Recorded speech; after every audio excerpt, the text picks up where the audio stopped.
पारं श्रीज्ञानमृतान्निजाचार्यान् प्रणमामि मुहुर्मुहुः। यदनुग्रहतो जन्तुः सर्वदुःखाधिको भवेत् तमहं सर्वदा वन्दे श्रीमद्वल्लभनन्दनम्। अज्ञानतिमिरान्धस्य ज्ञानाञ्जनशलाकया चक्षुरुन्मीलितं येन तस्मै श्रीगुरवे नमः। नमामि हृदये शेषे लीलाक्षीराब्धिसायिनं लक्ष्मीसहस्रलीलाभिः सेव्यमानं फलादं चतुर्विश्च चतुर्विश्च त्रिभिस्तथा षड्भिर्विराजते योऽसौ पंचधारितये नमः।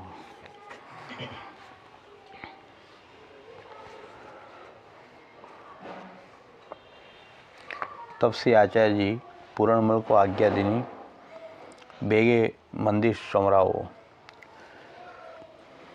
सो मंदिर की नींव खोदी, सो नींव भरी गई। इतने में पूरणमल को द्रव्य सब निकट गयो। तब पूरणमल कमाए को गए। सो द्रव्य घट्यो। ताको अभिप्राय यह है, जो पूरणमल के पिता को कमायो द्रव्य हतो, सो पिता के मरे पुत्र की सत्ता होए।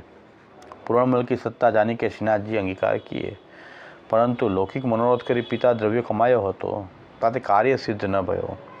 और जो यही द्रव्य सो मंदिर बने, तो वितजा सेवा पूरणमल की सिद्ध न होए, ताते द्रव्य घट्यो। तब पूरणमल मंदिर की सेवा निमित्त कमाए हो गए। यामे जताए वैष्णव को व्यापार करनो, तो भगवत सेवा, गुरु सेवा और वैष्णव सेवा के मनोरथ करी करनो, तब ही द्रव्य से सेवा सिद्ध होए, तब वितजा सेवा कही है।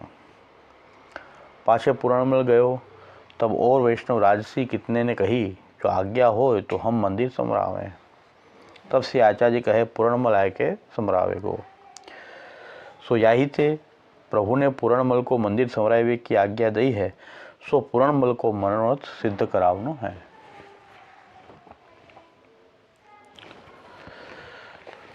आमा आज આપણો વિષય સેવાનો છે। સમર્પણ પછી સેવા।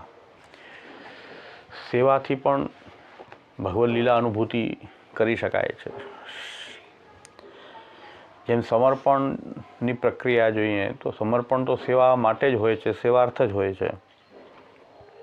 પણ જેના મનમાં કૃષ્ણના સાનિધ્યમાં રહેવાથી, શરણાગતિમાં કૃષ્ણનું સાનિધ્ય પ્રાપ્ત કરવાથી, શ્રી કૃષ્ણ શરણમ મમ મંત્ર અષ્ટાક્ષર જપવાથી અને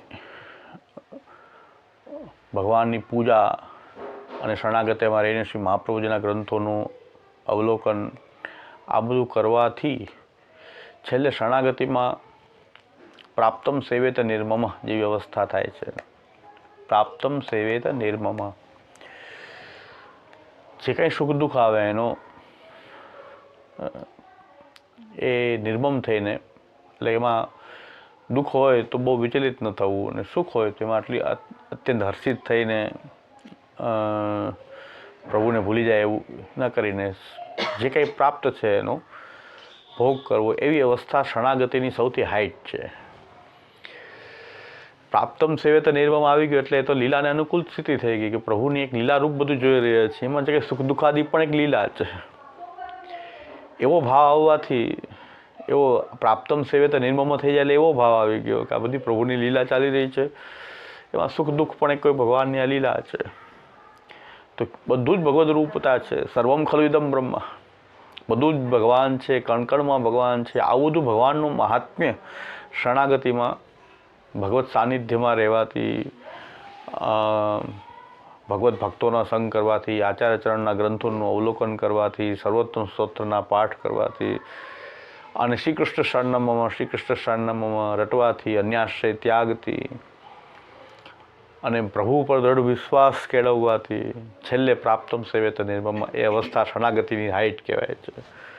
ત્યારે શરણાગતિ સંપૂર્ણપણે શરણાગત થઈ ગયા આપણે, અને શરણાગતિ આપણા જીવન વ્યવહારમાં આપોઆપ એ ઝલકવા માંડે અને દરેક સુખ દુઃખમાં આપણે એ પ્રાપ્તમ સેવેત નિર્મમ, ન દુઃખમાં વિચલિત થઈએ છીએ ન સુખમાં, કારણ કે બધું ભગવદ લીલારૂપ દેખાવા માંડે છે. શરણાગતિથી પણ આવી સ્થિતિ ભગવદ લીલાની અનુભૂતિ કરવા રૂપ એ શરણાગતિના સિદ્ધાંતનું પાલન કરવાથી, શરણાગતિમાં બતાવેલા આપણા જે કર્તવ્ય છે એનું પાલન કરવાથી, ષડવિધ શરણાગતિ અનુકૂલસ્ય સંકલ્પ પ્રતિકૂલસ્ય વર્જનમ કરિષ્યતિ ઇતિ વિશ્વાસો ભર્તૃત્વ વર્ણમ તથા આત્મનૈવેદ્ય કાર્પણ્ય ષડવિધા શરણાગતિ, 6 પ્રકારથી ભગવાનને શરણાગત થવું. અને આ રીતે ભગવાનને શરણાગત આપણે જ્યારે થઈ રહ્યા છીએ કૃષ્ણની સાનિધ્યમાં રહેવાથી અને કૃષ્ણ મારા સ્વામી છે એવો બોધ શરણાગતિમાં થાય છે. કૃષ્ણ મારા રક્ષક છે, આશ્રય છે. તો એ શરણાગતિથી થયું. ત્યાર પછી એ કૃષ્ણ વિના રહેવાય નહીં. હું કૃષ્ણથી છૂટો પડેલો છું અને કૃષ્ણ વિના હવે કેમ રહી શકું હું, એવી ભાવના જો શરણાગતિમાં કોઈને જાગૃત થાય તો એ સમર્પણ તરફ આગળ વધે. હવે તો કૃષ્ણ આ દેહ, ઇન્દ્રિયો, પ્રાણ, અંતઃકરણ, આત્મા બધું જ જે છે એ પ્રભુએ જ પોતાનું એક રૂપ ધારણ કરેલું છે. આ આખું જગત ભગવાનનું રૂપ ધારણ કરેલું છે. તો મને આજે કંઈ પ્રાપ્ત થયેલું જે છે દેહ, ઇન્દ્રિય, પ્રાણ, અંતઃકરણ, એ પણ કોઈ ભગવદ રૂપ ભગવાનની કોઈ લીલા છે. અને એ અંશાત્મક રીતે બધું જ ભગવદ રૂપ હોવાથી હું પણ ભગવાનનો અંશ છું. અને હવે એના વિના હું કેમ રહી શકું, મારા અંશી વિના હું કેમ રહી શકું, એવો કોઈ વિરહ ભાવ એ આપણને બ્રહ્મ સંબંધ દીક્ષામાં જાગૃત કરાવવામાં આવે છે, ભાન કરાવવામાં આવે છે કે આપણે પ્રભુથી છૂટા પડેલા છીએ અને એનાથી દૂર થવાને કારણે આપણે સંસારમાં લિપ્ત થઈ ગયા છીએ. અને આ જો સંસાર નહીં છૂટે તો આ ચક્કર ચાલ્યા જ કરશે. તો આપણે આપણા અંશીને યાદ કરી રહ્યા છીએ અને એના વિના હવે રહેવાય જ નહીં. તો હવે આપણે આ દેહ, ઇન્દ્રિય, પ્રાણ, અંતઃકરણ બધું એ ભગવાને આપેલું છે.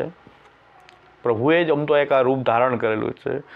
આપણે પણ ભગવાનના એક અંશ છીએ. સર્વત્ર ભગવદ રૂપતા છે તો આ બધું પણ ભગવાન છે, ભગવાનનું રૂપ જ છે. એ સર્વમ ખલુ ઇદમ બ્રહ્મ ન્યાયથી. તો હવે કણ કણમાં ભગવાન છે અને આપણને જે કંઈ પ્રાપ્ત થયેલો છે સંસાર ત્યાં સુધી જ છે કે આપણે આ બધા પદાર્થોમાં હું અને મારું કેળવી રહ્યા છીએ. ત્યાં ભગવદ રૂપતા નથી જોતા. હું અને મારું આપણે કેળવી રહ્યા છીએ. આ દેહ મારો, ઘર મારું, આ મારું, હું ને મારું કે એ આપણો સંસાર છે.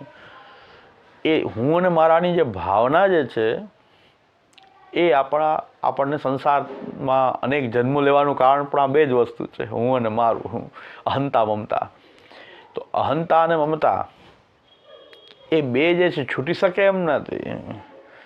તો શું કરવું જોઈએ કે ભગવાને શું કામ આ પ્રકટ કર્યા? અહંતા મમતા પણ ભગવાનની અવિદ્યા શક્તિ જે છે, વિદ્યા અને અવિદ્યા બે ભગવાનની શક્તિ છે અને એનાથી આ અવિદ્યા શક્તિથી આપણને આ સંસાર થાય છે.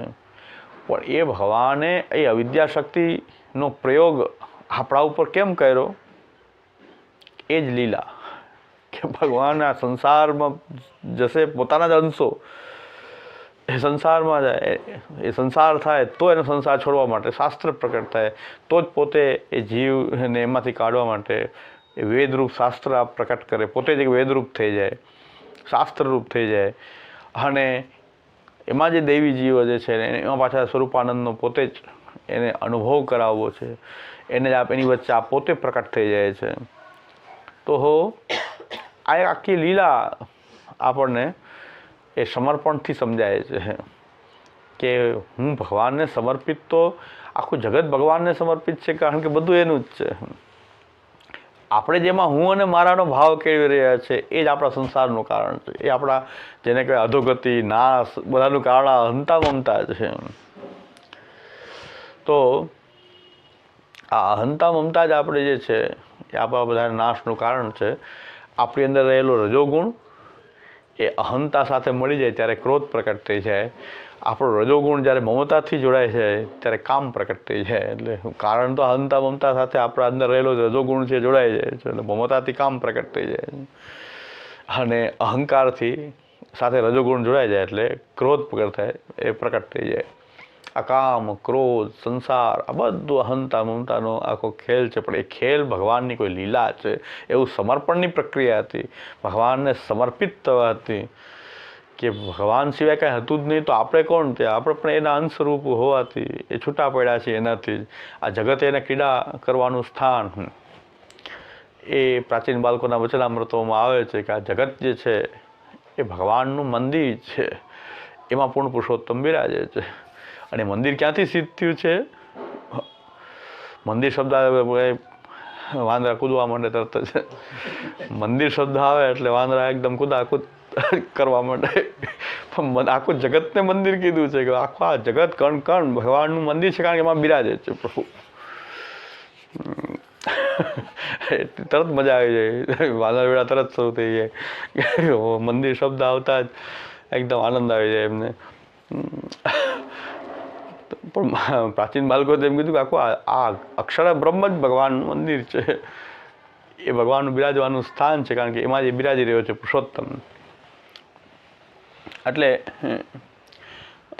આપણું સમર્પણ જે છે એ આ રીતે આપણને એનો વિકાસ થાય. સમર્પણ પહેલાં તો આપણે સિદ્ધાંત રહસ્યના પ્રકારથી ઠાકોરજીને ઘરમાં પધરાય. કૃષ્ણ વિના રહેવાય નહીં, એટલે કૃષ્ણને આપણે પધરાવી રહ્યા છીએ. કૃષ્ણનો કંઈક વિરહનો અનુભવ કરવા માટે આપણને બ્રહ્મ સંબંધ આપવામાં આવે છે કે ભાઈ તમને કૃષ્ણનો વિરહ આપણી અંદર કેમ જે તિરોહિત થઈ ગયો છે એને જાગૃત કરવાની દીક્ષા એ પહેલાં બ્રહ્મ સંબંધ છે.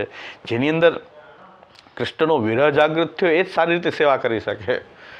જેને કૃષ્ણનો વિરહ નથી, કૃષ્ણથી દૂર છું હું એવી જેને ભાન નથી, એ સેવા પણ સારી રીતે ન કરી શકે.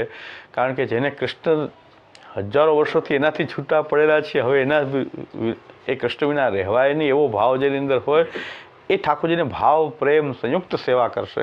વિરહ ભાવ જેની અંદર, એટલે પેલા બ્રહ્મ સંબંધ દીક્ષાથી એ વિરહ ભાવની જાગૃતિ કરવામાં આવે છે. અને એ ભાવ જેનામાં જાગૃત થયો તો એ હવે જે કાંઈ પ્રાપ્ત થયેલું છે એ હું અને મારું માની રહ્યો છું, હકીકતમાં એ પ્રભુનું જ છે. એટલે એ પ્રભુની સેવામાં એને જોડવું જોઈએ. એટલે સમર્પણ થયું. અને સમર્પણનો ભાવ એ વારંવાર બધા ભગવદીઓ એકત્ર થાય ત્યારે આ સમર્પણ આપણે કર્યું છે, નિવેદન પ્રભુને કર્યું છે, એ ભાવને એકબીજા જાગૃત રાખે. એટલે નિવેદનંતુ સ્મર્તવ્યમ સર્વથા તાદૃશૈર જનૈહિ. એ નવરત્નના પ્રકારથી તાદૃશી જનો વચ્ચે આ નિવેદનનું અનુસંધાન કરવું. ભગવત ભક્તો એકત્ર થાય, બ્રહ્મ સંબંધી આત્મનિવેદી ભક્તો એકત્ર થાય ત્યારે પરસ્પર નિવેદનનું અનુસંધાન કરવું. એ અનુસંધાન કરવાથી આપણો સમર્પણનો ભાવ, કૃષ્ણ પ્રત્યેનો જે વિરહ ભાવ જે આપણો તિરોહિત થયેલો છે એ ધીરે ધીરે જાગૃત થાય. અને જાગૃત થતાં જ આપણને સમર્પણથી પણ, આ સમર્પણની પ્રક્રિયાથી પણ અંતઃકરણ પ્રબોધમાં એ દ્રઢ થઈ જાય કે પ્રભુ આપણને છોડશે નહીં, મારા સ્વામી છે. એને એકવાર સંકલ્પ કરી લીધો છે. કારણ કે આપણે સેવા આપણે નથી કરી રહ્યા, પહેલી વસ્તુ છે. સેવામાં આપણે કરી રહ્યા છીએ એ પાછો અહંકાર થઈ ગયો, પાછો અહંતા ઊભી થઈ ગયો, હું સેવા કરું છું. પણ ઠાકોરજીએ જ બે રૂપ ધારણ કરી લીધા છે, એક સેવ્યનું રૂપ અને એક સેવકનું રૂપ. એ સેવકના રૂપમાં હું એક અંશ જે છે એ સેવક બની ગયો છે, પણ હકીકતમાં તો પોતે જ પોતાની સેવા કરાવી રહ્યા છે. એટલે ઠાકોરજીને જે સમર્પવાના પદાર્થો છે એ કે આપણે પ્રકટ કર્યા છે, આપણે પ્રકટ કર્યા છે. આ જગત ભગવાને પ્રકટ કર્યું છે. આમાં આપણે આ આપણું આ ઘરમાંથી બને, આ જે પદાર્થમાંથી ઘર બન્યું છે, એ ઘર એ પદાર્થો ક્યાંથી આવેલા છે, કોણે બનાવ્યા છે? આ પથ્થર ક્યાંથી આપોઆપ નીકળી રહ્યા છે, તો કોણે આ પથ્થરનું નિર્માણ કર્યું? આ બધી વસ્તુ જે છે આવી રહી છે, પાણી આવી રહ્યું છે. જલ વિના કેમ થાય? અપરસ કહેવાય કે અપરસ, કૂવાનું જલ, નળનું જલ, પણ જલ એ ભગવાન જલ પ્રકટ ન કર્યું તો તમે નાહત કેવી રીતે? તો પ્રભુ હકીકતમાં સેવા તો ખાલી આપણે એક નિમિત્ત બની રહ્યા છીએ.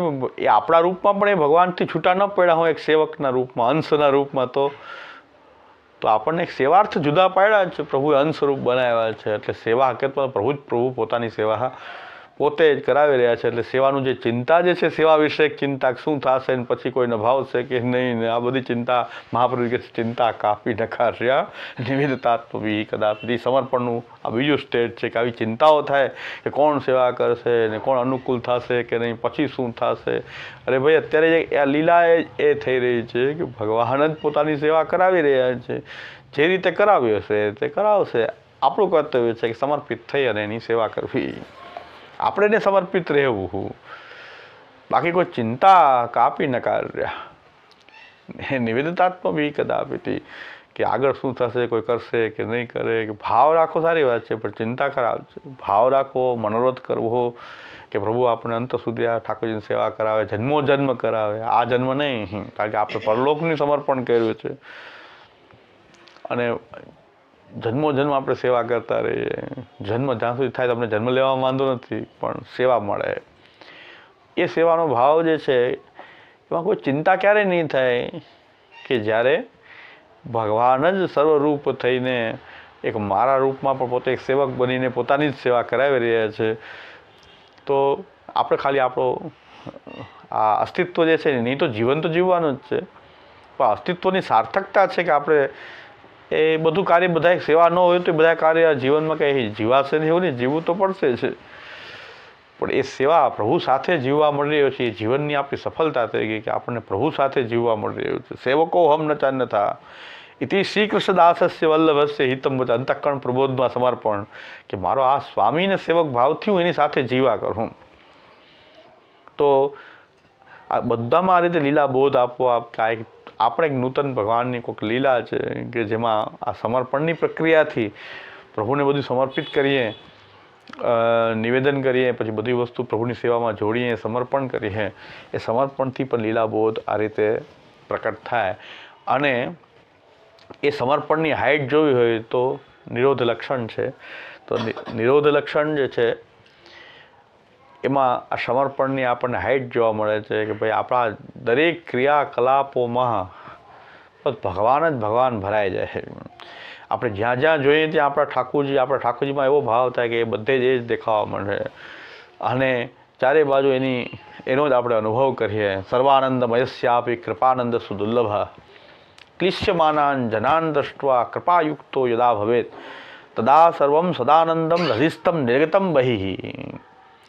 ભગવાન જે છે ગુણગાન, ઠાકોરજી જરાક દૂર રહે તો ગુણગાન પ્રભુનું કરવા મળે. તો અને દરેક આપણા દેહેન્દ્રિયના જે વિષયો છે એ બધા ભગવત સંબંધી થઈ જાય. બધું ભગવાનથી જોડીએ આપણે અને એ રીતે ભગવાનને સમર્પિત કરવાથી, એનો વિનિયોગ કરવાથી એક ભગવદ વ્યસન આપણને દરેકમાં ભગવદ વ્યસન સિદ્ધ થઈ જાય. એ નિરોધ લક્ષણ ગ્રંથ દ્વારા સમર્પણની હાઈ છે કે હવે ભગવાન જ બધામાં ભરાઈ જાય. આપણે જે કાંઈ જોઈએ એમાં ભગવત સંબંધી ભાવથી જ જોઈએ. દરેકમાં ભગવત સંબંધ જ દેખાવા માંડે કે ભાઈ હું કમાઈ રહ્યો છું તો પ્રભુ માટે કમાઈ રહ્યો છું, કાંઈ ઘરમાં દ્રવ્ય આવી રહ્યું છે તો પ્રભુ સેવાર્થ આવી રહ્યું છે, આપણે પણ જીવી રહ્યા છીએ તો પ્રભુ સેવા માટે જીવી રહ્યા છીએ, આપણે ભક્તિ કરી રહ્યા છીએ તો પ્રભુ માટે કરી રહ્યા છીએ. એવો પ્રભુ પ્રત્યેનો ભાવ, કારણ કે એ સાચા સંબંધી તો એ છે, બાકી બધું ક્ષણિકમાં નાશ થઈ જવાનું છે. પણ આ સંબંધ ક્યારે નાશ નહીં થાય. તો એ બધું પ્રભુ બધી રીતે અનુભવમાં આવે. એટલે ઉદાહરણના રૂપમાં કહું છું કે ઠાકોરજીની સેવામાં બધા પ્રશ્નો ઉપસ્થિત થાય છે. એ ઠાકોરજીને આપણાથી બહુ આપણે અલગ માનીએ છીએ એટલે થાય. જ્યારે આત્મભાવપૂર્વક ભગવત સેવા કરવામાં આવે તો બધા પ્રશ્ન ધીરે ધીરે હલ થઈ જાય. ઉત્સવ મનાવો એમાં પ્રશ્ન ઉપસ્થિત થઈ જાય, પણ ઉત્સવ તો આપણી અંદર હૃદયનો જે ઉમળકો છે એ ઉત્સવ છે. ક્રિયા આપણાથી કેટલી થઈ શકે એ બહુ મહત્વ નથી, પણ એક ઉત્સાહ અને ઉમળકો આવી રહ્યો છે પ્રભુની સેવામાં, એને આપણે ઉત્સવ કહીએ છીએ. તો એ કેવી રીતની અભિવ્યક્ત કરી, પહેલાં તો હૃદયમાં આનંદ એના માટે હોય. તો એ જ્યારે પ્રભુને પોતાનાથી દૂર નહીં માને, પ્રભુને આપણા બે વચ્ચે એ દૂરી ન હોય. એક વૈષ્ણવ પૂછ્યું કે અમે બહાર એક જગ્યાએ જવાનું છે, અહીંયા રોકાવું પડશે, તો સાંજના આવીને ઠાકોરજીની સેવા કરીએ તો ચાલે? મેં કીધું ચાલે, પણ ત્યાં સુધી તમારે કાંઈ ન રહેવું જોઈએ નહીં. કે ઠાકોરજી પ્રસાદી સાથે લઈ ગયા હોય, પ્રસાદી સાથે લઈ ગયા પણ પ્રસાદી છે, સમર્પિત નથી. કારણ કે પ્રભુ હજી સવારથી કાંઈ આરોગ્ય નથી, તો તમારે લઈ ગયા છો એ પ્રસાદ પણ ન લેવો જોઈએ. જો પ્રભુ સાથે ખાલી પ્રસાદ લેવો સિદ્ધાંત તો ચાલે, પણ ઠાકોરજીની સેવા તો મેં કીધું સાંજે તો થવી ન જોઈએ. પણ હવે કોઈ કારણ એવું તમે કહો છો કે રોકાવું જ પડશે, તો રોકાવું જ પડશે તો રોકાવો. પણ ત્યાં સુધી તમારે પણ કાંઈ લેવું જોઈએ નહીં. બહુ તો ચા વગેરે તે હોય તો એવું દૂધઘર અન્ન વગેરે તો ન જ લેવું જોઈએ. કારણ કે પૂજામાં નિયમ છે કે અન્ન લઈને તો પૂજા નથી થતી. અન્ન ગ્રહણ કરીને પૂજા કરવાનો નિષેધ છે. પણ સેવામાં કંઈ એવો નિયમ નથી. સેવા સારી રીતે થતી હોય તો ખાઈ પીને પણ કરી શકાય. પણ આવી પરિસ્થિતિમાં નિર્ણય શું કરવો કે સાંજે ઠાકોરજીની જગાવું ચાલે? તો ચાલે નહીં. હવે કદાચ ચલાવી દે તો પ્રભુ ચલાવી રહ્યા છે તો તમે પણ ચલાવો ને. હું બે એક છીએ. એ ન લે તો હું કેમ લઉં? કારણ કે બે એકતા છે. કે પ્રસાદ હારે લઈ ગયા હોય તો અહીંથી ધરેલો મેં કીધું પ્રસાદ લઈ ગયા પણ ઠાકોરજી સવારથી જાયગા નથી તો શું કરવું? પ્રસાદ તો છે, ઠાકોરજી પાસે બંટો છે. પણ આપણી અંદર આવો ભાવ હોવો જોઈએ ને. આપણી અંદર સેવા કરતાં કરતાં સાથે રહેવાથી એવો તો ભાવ થયો. આજે પ્રભુ નતો રહેતા તો કમસે કમ હું કાંઈ નહીં લઉં. આ તો ખાઈ પીને તમે આવો ને ઠાકોરજી પછી જાગે, તમે આનંદથી ખાઈ પીને તમે તો પછી ઉલટાને મોડા આવો તો પછી તો શાંતિથી હોય. આ બધું પ્રસાદ તો આપણી સાથે છે જ, આપણે લઈ લીધો. એમાં સમર્પણ નથી. પ્રસાદ છે પણ સમર્પિત નથી. કારણ કે એમાં પ્રભુને તમે પોતાની જેમ કે પ્રભુ એમને એમ બિરાજી રહ્યા છે, તો હું કેવી રીતે લઉં એવો ભાવ આપણને થવો જોઈએ. એને નથી થતો તો એમાં કંઈ ખોટી વાત નથી. નવા હોય તો ન થાય, પણ મારે તો કરાવવો જોઈએ ને. મેં કીધું ભાઈ તમારે ખાઈ લેતા. પછી માની ગયા કે નહીં એ વાત સાચી.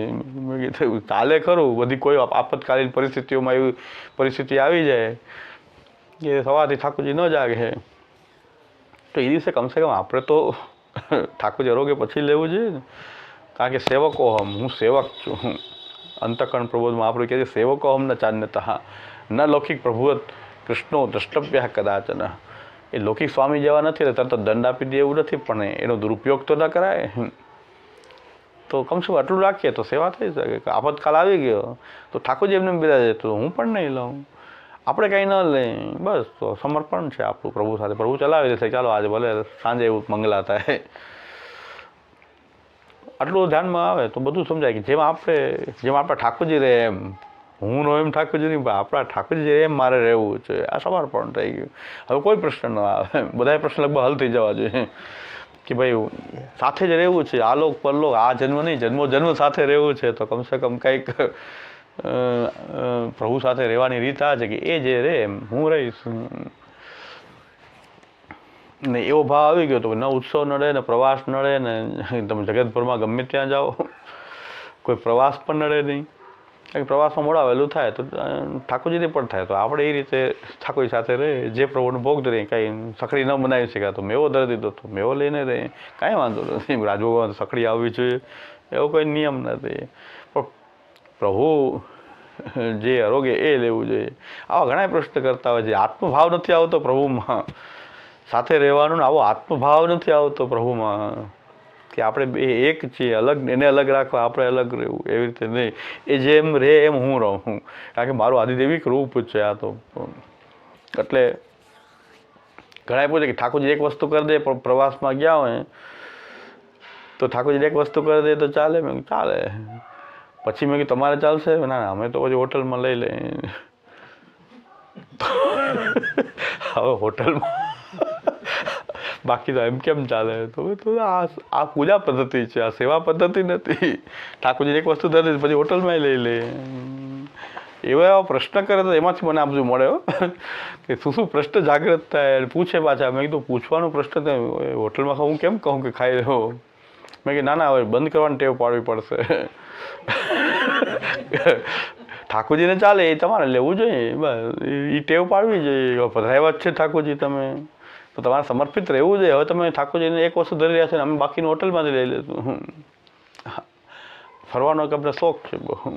શોખ એ વાત સારી વાત છે. ઠાકોરજી પધરાવ્યા શું કામ? પધરાવી દીધા પછી હવે કંઈક તો સમર્પિત ભાવ, જુદા રહેવાનો ભાવ છે આપણા પ્રભુ સાથે. એનો એક થવાનો ભાવ નથી. આપણે બે અલગ નથી, એક છીએ. એ કારણ કે આપણું જે આધિદૈવિક રૂપ છે આ તો એનાથી આપણે એની સાથે રહેવાનો ભાવ એ સમર્પણ છે. તો સમર્પણની પ્રક્રિયાથી ધીરે ધીરે આપણા દરેક વિષયોમાં, દરેક ક્રિયાકલાપોમાં ભગવત સમર્પણ ભરાઈ જાય. એ આપણી સમર્પણ ભક્તિ છે. તો એવી રીતે સમર્પિત દરેક વસ્તુ પ્રભુની સંબંધ વિના આપણને સ્ફુરાયમાન રહે. ઝાઝા પ્રભુ જ આપણને યાદ આવે અગ્રભાગ. જેવો જીવન તો એને ચાલી રહ્યું છે, બીજા જીવેમાં આપણે પણ જીવી રહ્યા છીએ. આપણા દરેક ક્રિયાકલાપોમાં ભગવત ભાવ ઠાકોરજી જે છે એ દરેકમાં જોડાઈ જાય. તો આ એક જીવન જ આખું અલગ, આખું ભજન રૂપ થઈ જાય, જીવન આખું ભક્તિ રૂપ થઈ જાય. એ સમર્પણ દ્વારા પણ આ તે લીલાબોધ, આ બધું જ પ્રભુની ચાલી રહેલી એક લીલા છે, એવો બોધ સમર્પણની પ્રક્રિયાથી પણ થઈ શકે છે. ત્યાર પછી સેવા. સમર્પણ બહુ આવશ્યક છે સેવા માટે. ઘણા જણા તે સેવા કરી રહ્યા છે એ સેવા નથી, પછી પૂજા જેવી થઈ જાય, અસમર્પિત થઈ ગઈ. અસમર્પિત સેવા ન હોઈ શકે, સમર્પિત જ હોઈ શકે સેવા. એ સેવા સમર્પિત થઈને જ થઈ શકે. અસમર્પિત રહીને, અસમર્પિત ખાઈને નહીં, અસમર્પિત રહીને સેવા ન થાય. કારણ કે હું પ્રભુ માટે છું, દરેક વસ્તુ મારી પ્રભુ માટે છે, એવો ભાવ હોય એ જ સેવા કરી શકે. એટલે સમર્પણ સેવાનું બહુ મહત્વનું અંગ છે. પણ હવે સેવા શું છે કે સેવા મહાપ્રભુજી કહે છે ચેતસ્તત પ્રવણમ. ચિત્ત ઠાકોરજીમાં લાગેલું રહે એ સેવા. સીધું તો ચિત્ત લાગે નહીં. ચિત્ત ક્યાં લાગેલું હોય આપણું? અહંતા મમતામાં. એ અહંતા મમતાના જે પ્રતિક રૂપે એ શું છે? તનુ અને વિત્ત. તનુ જે છે અહંતા અને વિત્ત જે છે એટલે મમતા. આપણું જે ચિત્ત છે આમાં લાગેલું છે. આપણે એક લીલા છે, ભગવાન અવિદ્યા શક્તિનો પ્રયોગ થયો એટલે આપણું મન, ચિત્ત જે છે એ આ બધા પદાર્થોમાં લાગ્યું. ખાલી ભગવાનમાંથી જ નીકળી ગયું, બાકી બધે લાગી ગયું. પ્રભુમાં લગાવવા માટે પાછો શ્રમ કરવો પડે. પણ મહાપ્રભુજી એવી સુંદર પદ્ધતિ આપી કે એનું સમર્પણ કરી દે પ્રભુને. આ અહંતા મમતાસ્પદ જેટલા પદાર્થો છે એનું સમર્પણ પ્રભુને કરી દો. એ સમર્પિત થઈ ગયું, પ્રભુ સાથે જોડાઈ ગયું. જે વસ્તુ પ્રભુ સાથે જોડાઈ ગઈ, જો પાતકીનો સંસર્ગ થાય તો આપણે પાતકી થઈ જાય. એવો શાસ્ત્રમાં નિયમ છે કે મહાપાતકીનો સંસર્ગ, કોઈ પણ રીતે એનો સંસર્ગ અડવાનો નહીં. એનો સંસર્ગ, એની સાથે જોડાયેલા રહેવાથી તમે પણ પાતકી થાઓ. તો ભગવાન સાથે જોડાઈ રહેવાથી તો બ્રહ્મરૂપતા કેમ ન આવે? જો પાતકીનું એવું સામર્થ્ય છે કે એના સંગ કરવાથી તમે પાતકી થઈ જાઓ. એ પાતક તો પણ લાગી શકે, સંસર્ગથી પણ લાગી શકે. એટલે એનું કોઈ પણ રીતે એની સાથે રહેવાથી, એનું અનુસરણ કરવાથી પણ પાતક લાગે. જો દેવદ્રવ્ય ખાએગો સો મહાપતિત વહે જાયગો, મેરો નહીં ખાવેગો. હવે એના ચરણ સ્પર્શ કરો તો સંસર્ગ, એની સાથે જોડાયેલા રહો. અમે કેમ છોડી શકીએ? હવે તો પછી સંસર્ગ છે, એ સંસર્ગથી પણ મહાપાતકી થઈ જવાય. તો ભગવાન સાથે જોડાયેલા રહેવાથી તો ભગવાનના જે ધર્મો જે છે, એટલે કમસે કમ બ્રહ્મરૂપતા, દોષ નિવૃત્તિ શું કામ ન થાય? તો આપણે આપણું ચિત્ત જે છે એને પ્રભુમાં જોડાવા માટે આપણું ચિત્ત જ્યાં જ્યાં લાગેલું છે એને પ્રભુથી જોડી દઈએ તો ચિત્ત પણ એ પ્રભુમાં જોડાઈ જાય. કારણ કે આપણું જ્યાં જ્યાં ચિત્ત લાગેલું છે એને ભગવાનનો સંબંધ કરાવી દે તો આપણું ચિત્ત પણ અંતે ભગવત સંબંધવાળું બની જાય. એટલે સેવા થઈ ગઈ. ચેતસ્તત પ્રવણમ. ચેતસ્તત પ્રવણમ. ચિત્તનું ઠાકોરજીમાં એ પરોવાયેલું રહેવું એને સેવા કહે છે. આપણી સદા રહી જાય, સદા સેવા સંબંધી વિચારો ચાલતા જ રહે. તો મનસા ભાવયે નિત્ય લીલા સર્વાક્રમાગતા. એમ શિક્ષાપત્ર, પહેલાં શિક્ષાપત્રમાં હરિરાયજી કહે છે કે આ બધી લીલા ક્રમસર જે છે એમાં મનને સ્થાપિત કરવું, એટલે મનથી એની ભાવના કરતા રહેવી.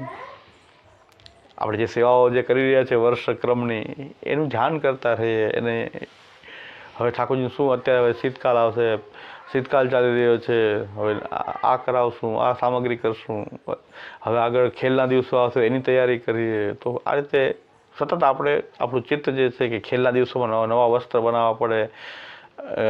ઠાકોરજી ખેલે એટલે બધા અલગ અલગ જોડો બને, ત્યારે નવી જોડો સિદ્ધ થાય. અને કોઈને એ ખેલના પણ આપણે બધા મનોરથોને યાદ કરતા હોય કે આજે આ રીતે ખેલ કરશું, આ કરીએ. અબીર ગુલાલ ઘણા નવા હાથેથી સિદ્ધ કરતા હોય, અબીર ગુલાલ હાથે બધું. તો બધી સેવાનો ક્રમ આ રીતે જે છે મનસા ભાવયે નિત્યમ. મનથી આ બધું જે છે એ લીલાઓની ભાવના કરતાં કરતાં એ ચેતસ્તત પ્રણમ ધીરે ધીરે ચિત્ત પણ ભગવાનમાં સતત પરોવાયેલું રહે. સેવા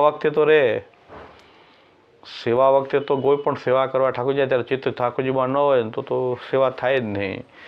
શિંગાર કરવા બેઠા હોય ઠાકોરજીમાં તો ઠાકોરજી બિરાજી રહ્યા છે એમાં જો ચિત્ત ન હોય ને શિંગાર કરો તો નેત્રના જગ્યાએ કુંડલ ધરાઈ જાય ને તે એવું ચિત્ત તો રાખવું જ પડે. સામગ્રી કરતા હોય તો પણ ચિત્ત તો એ સામગ્રી બનાવતી વખતે રાખવું જોઈએ. સામગ્રીમાં ચિત્ત છે પ્રભુમાં જ છે, કારણ કે પ્રભુ માટે થઈ રહી છે. તો ચેતસ્તત્પ્રણમ તો સેવા કાલમાં તો થાય જ છે. આપણું તનુવિત જ્યાં સેવા કરીએ ત્યારે આપણું ચેતસ્તત્પ્રણમ તો એ થાય જ છે. એટલે જ એને સેવા કહેવાય. ઠાકોરજીમાં ચિત્ત ન હોય અને બધું ક્રિયા કરતા હોય તો સેવા નહીં થાય. પણ એ ક્રિયા કરતી વખતે ઠાકોરજીમાં ચિત્ત તો થોડું ઘણું તો આપણું રહે જ છે.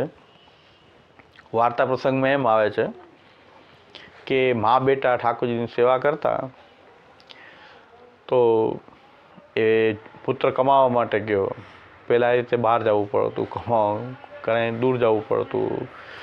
તો કમાવા માટે ગયો ઠાકોરજી માટે જ કે ભાઈ હવે આપણે નિર્વાહ ઠાકોરજીને પણ કાંઈક મનોરથ કરી શકીએ તો બહાર કમાવા જવું પડશે. કમાવા ગયો, માતા જે છે સેવા કરે છે અને એ સેવા કરતાં કરતાં શાક સુધારતા હતા. એનું ચિત્ત છોકરામાં તો જાય જ ને. બહાર ગયો છે તો શું કરતો હશે, શું નહીં કરતો, આપણું અહંતા મમતા જોડાયેલી છે. તો એને થયું પછી એ શાક સિદ્ધ કરીને ભોગ ધર્યું તો શાકની કટોરી એ ઠાકોરજી અલગ કરી દીધી. ભોગ સરાવ્યા ત્યારે શાક તો અહીં ધર્યું હતું ને અહીં કેમ અલગ? ઠાકોરજી ન રહ્યા કે તારું ચિત્ત એ વખતે મારામાં નહોતું, છોકરામાં હતું. મોટો સંશય ઉત્પન્ન થઈ જાય. આપણું તો બધું અલગ, આપણું તો ચિત્ત તો ક્યાંય ભટકતું હોય, કેટલાય ફોન ચાલુ હોય ને તો આપણું તો ક્યાંય ચિત્ત પકડતું હોય. તો અમે ઠાકોરજી રોકતા હોય કે ન રોકતા હોય, પણ એનું સતત ઠાકોરજીમાં ચિત્ત હતું તો એટલું પણ ઠાકોરજી ન ચલાવ્યું. આપણું થોડુંક રહી જાય તો ઠાકોરજી આનંદ મનાવે. એ અધિકારી ભેદથી વાત છે. પ્રભુ સમજે છે કે આ રહી ગયું તો એનો આનંદ ઠાકોરજી આનંદ મનાવે કે આટલામાં ચિત્તપૂર્વક એટલું કર્યું. તો ઘણાને સંશય છે. મેં કીધું આ તો બહુ મોટા ભગવદીઓની કથા છે એટલે 252 લખાય, કે આપણી કથા ન લખાય. એ કે બધાને સંશય, મોટો સંશય નથી. આ તો ભગવદીની કથા છે. એ 252 એટલે જ છે, કે 253 આપણી વાર્તા હોવી જોઈએ. એ આદર્શ છે કે જો એમનું જરાક એટલે ક્યારેક જ ચિત્ત એનું ભગવાનમાંથી ગયું તો ઠાકોરજી એમ કીધું કે નહીં આ વખતે આ બધું ચિત્તથી કર્યું, આમાં નથી કર્યું. આપણને ઠાકોરજી આપણે બિરાજે ત્યાંથી જ ખબર છે કે આનું ચિત્ત છે જ નહીં. તો એટલે ઘણાને એમાં ચિંતાની વાત નથી, પણ ચેતસ્તત્પ્રણમ સેવા છે. એ વાત નક્કી કે ચિત્તનું રહેવું ભગવાનમાં એ સેવા છે. ઘણાને મોટો વાર્તા સાંભળે એમ છે કે આ તો ઠાકોરજી આવું કરી દેતા હોય તો આપણું શું થાય. પણ એમાં કૃપા છે પ્રભુની કે એમનું સતત એવું ચિત્ત હતું કે ઠાકોરજી સિવાય ક્યાંય જતું જ નહોતું બહાર. તો જરાક ગયું તો ઠાકોરજી એનું ઓલું કે પણ આપણે ચિત્ત જ આપણું તો લાગ્યું એનો ઠાકોર આનંદ મહા આમાં. એટલે આપણે મહાપ્રભુજીની કાનીથી ભોગ ધરીએ છીએ કે મહાપ્રભુજીની કાન અમારું જોઈને નહીં, મહાપ્રભુજી ભોગ ધરી રહ્યા છે એમની કાનીથી અરોગો, ભક્તોની કાનીથી અરોગો, બાકી અમારા સામે જોઈને નહીં. કારણ કે અમે તો આમાં ચિત્ત સાવ ચિત્ત વગેરે બધું આપણે કરતા હોય એવું બની શકે. પણ મહાપ્રભુજીની કાનીથી અરોગો એવું આપણે એટલે કહીએ છીએ કે ભાઈ મહાપ્રભુજીને યાદ કરીને અરોગો. તો એ ભગવદી એવા હતા કે જેની 252 વાર્તા લખાયેલી છે. એ બધા આદર્શ છે આપણી માટે. એ મૂળ કહેવાનું તાત્પર્ય ચેતસ્તત્પ્રણમ સેવા. સેવા એ છે કે ચિત્તનું ઠાકોરજીમાં રહેવું. એ જો સદા રહી જાય તો એને માનસી કહેવાય છે. એ સેવાની ફલાવસ્થા થઈ ગઈ. અને માનસીમાં તો સતત ઠાકોરજીમાં જ ચિત્ત લાગેલું રહે તો હવે તો લીલા અનુભૂતિ જ થઈ ગઈ ને. હવે લીલાની અનુભૂતિનો પ્રકાર પાછો સેવામાં કેવો છે કે સેવા સંબંધી બધી વસ્તુમાં ભગવદ રૂપતા વિચારવામાં આવે. ઝારી ન બોલીએ, ઝારીજી બોલીએ આપણે. ઠાકોરજીની ઝારીજી છે. એથી યમુનાજી કે અક્ષર બ્રહ્મના સિંહાસન ઉપર ઠાકોરજી બિરાજી રહ્યા છે. એ અક્ષર બ્રહ્મ છે સાક્ષાત. એટલે ગિરિરાજજી છે સાક્ષાત. અને ગિરિરાજ સિંહાસન છે, ગિરિરાજજી છે. અને ગિરિરાજજીમાં એ ઠાકોરજી બિરાજી રહ્યા છે. પીછવાઈ લાગેલી છે યમુનાજી છે. ખંડપાઠની સિરીઝ જે 3 જે છે એ સાત્વિક, રાજસ, તામસ એ ભાવ છે. એની આ સીડી છે. પ્રભુની નિર્ગુણતામાં પ્રભુ બિરાજી રહ્યા છે. દરેક વસ્તુને આપણે કંઈક ને કંઈક ભગવદ રૂપતા એની જોઈએ છે. મંદિરના દ્વાર છે તો સ્વામીજીની પલક છે. આપણે મંદિરને તાળું લગાડીએ તો તાળું જે સ્વામીજીની મુઠ્ઠી છે, પ્રભુ એ ઠાકોરજી સ્વામીજીની મુઠ્ઠીમાં છે. આત્મરતિ છે ને, જ્યાં આત્મરતિ છે ત્યાં ભગવાન છે. મુઠ્ઠી કઈ છે એ સ્વામીજી જેવા સ્નેહની નિર્ગુણ સ્નેહ જે સ્વામીજીનો પ્રભુ પ્રત્યેનો જે છે એ મુઠ્ઠી છે, એમાં પ્રભુ બંધાયેલા છે, અહમ ભક્ત પરાધીનો. તો એ બધામાં આપણે શરૂઆત ક્યાંથી કરીએ કે ઠાકોર સાથે જોડાયેલી જે દરેક વસ્તુઓમાં આપણે કંઈક ભગવદ રૂપતા બધામાં જોઈએ છીએ. પછી એ ધીરે ધીરે વધતા આપણા આખા ઘરમાં ઠાકોરજી, આખું ઘર જે છે એ ગોકુલ છે, વ્રજ છે, એવી ભાવના કરેલી. એ મંદિરમાંથી ભાવ હવે આખા ઘરમાં આવ્યો. ઘરના બધા સભ્યો જે છે એ પણ બધા ભગવાનના છે, તો એમાં પણ ભગવદ રૂપતા, ભગવાનનો જ કોઈ પરિકર છે આ બધું, એમાં આવ્યું. પછી ધીરે ધીરે એ ભગવાન બધી જ જગ્યાએ દેખાવા માંડે, કારણ કે આખું જગત એનું જ છે. સકલ વિશ્વ એનું તે રમે વિશ્વરૂપે. અમારા તાજી મહારાજે કવિતામાં લખ્યું છે કે સકલ વિશ્વ એનું એ રમે વિશ્વરૂપે, તમારા બધાના ઉરે એ બિરાજે. અંતર્યામી રૂપે બધે અંદર પણ છે, બહાર સર્વરૂપ પણ એ જ થયો છે, એના વિના કંઈ છે જ નહીં. તો બાળકોને શિક્ષાનું કાવ્ય લખ્યું છે તાજી મહારાજે કે પ્રભાતે સવેડા પથારી તજીદો, ભજીલો વ્રજાધીશ પાદાર બિંદો, ન ભૂલો તમે છો કૃપા માર્ગ પંથી, કૃપા પાત્ર થાવા કરો પ્રેમ ભક્તિ. એટલે એ બાળકોને શિક્ષાનું, કે બાળકોને આ રીતે ગવડાવવામાં આવતું. તો તાજી પોતે આ રીતે બાળકો માટેના બાલગીત લખેલું. એમાં એમ કહે છે કે સકલ વિશ્વ એનું તે રમે વિશ્વરૂપ હે, તમારા બધાના ઉરે એ બિરાજ હે. બધાના હૃદય કમલમાં એ અંતર્યામી એ જ બિરાજી રહ્યો છે અને સર્વત્ર એ જ વ્યાપ્ત છે. તો દરેક જગ્યાએ સેવાની પ્રક્રિયાથી આ ભગવદ્ ભાવ જે છે બધે જ પ્રસરી જાય છે. માનસી એટલે બીજું કંઈ, આખું પ્રપંચ જે છે ભગવાન સિવાયનું બધું ભૂલાઈ જાય છે ને, આખું જગત બ્રહ્માત્મક હોય એવું લાગે આખું, કારણ કે આપણો સતત પ્રવાહ આપણો ચાલુ છે એ માનસી સાહા પરામથા. તો સેવાની પ્રક્રિયાથી, સમર્પણ અને સેવાની પ્રક્રિયાથી કેમ લીલા બોધ ન થાય, કેમ લીલાની અનુભૂતિ ન થાય? બધે જ લીલાની અનુભૂતિ આ જગતમાં રહેવા છતાં પણ લીલા અનુભૂતિ સેવાથી પણ થાય. તો આ સેવા એક ઇન્દ્રિય એવી છે, ઇન્દ્રિય કે એનાથી આપણને લીલા દેખાવા માંડે કે આ બધું ભગવાનની લીલા છે, એવો અનુભવ થાય કે સેવામાં ઠાકોરજી સાથે રહેવાથી એ ઠાકોરજી આપણને બધે જ અનુભવમાં આવવા માંડે. કારણ કે એના સિવાય બીજું કંઈ છે જ, સર્વત્ર એ જ વ્યાપ્ત થયો છે. કારણ કે એ મૂળ રૂપ જે છે, આપણા સેવ્ય પ્રભુ જે છે એ મૂળ રૂપ છે અને એનો ધર્મ જે વિસ્તૃત થયો છે આખા જગતમાં એ બ્રહ્મ કહેવાય છે. આખું મંદિર છે તો પોતે એમાં બિરાજી રહ્યા છે. એ આપણા સેવ્ય પ્રભુ છે, પુરુષોત્તમ છે. આપણા ઠાકોરજીને પૂર્ણ પુરુષોત્તમ રૂપે જોઈએ. સેવ્યને, આપણા સેવ્ય સ્વરૂપ જે છે સાક્ષાત પૂર્ણ પુરુષોત્તમ છે. એક એક રોમમાંથી કોટી કોટી બ્રહ્માંડો પ્રકટ થાય છે. નિરંતર કોટી કોટી બ્રહ્માંડો જેની અંદર પ્રકટ થાય, એ સેવ્ય રૂપ આપણે ત્યાં આપણા ઘરમાં એ બિરાજતા હોય. ઠાકોરજીને એ રીતે ઠાકોરજીને જોવામાં આવે. તો હવે આ માનસી સુધી આપણે વાત કરી, સેવાની અવસ્થા છે, પણ એ સેવા પણ એક અનુભવ છે કેનો? ભક્તિનો. એ અંદર રહેલી જે ભક્તિ, ભક્તિ એટલે શું? પ્રભુનું મહાત્મ્ય જાણી અને સર્વથી અધિક સ્નેહ પ્રભુમાં કરવો એ ભક્તિ છે. સર્વથી અધિક સ્નેહનો અર્થ એટલે બીજે ક્યાંય સ્નેહ ન હોય એવો નથી, પણ ભગવાન પ્રત્યે એવડો મોટો સ્નેહ છે કે એમાં બધા સ્નેહ પણ એના પાર્ટ બની જાય. બીજા લોકો શું માને કે ભગવાનમાં સર્વથી અધિક સ્નેહનો અર્થ બીજે ક્યાંય સ્નેહ ન હોય. ના હોઈ શકે. બધે જે સ્નેહ છે એ ભગવત સ્નેહ એ મુખ્ય હોય, એના અંગરૂપ થઈ જાય અને એ પાછો મહાત્મ્ય જ્ઞાનપૂર્વક હોય.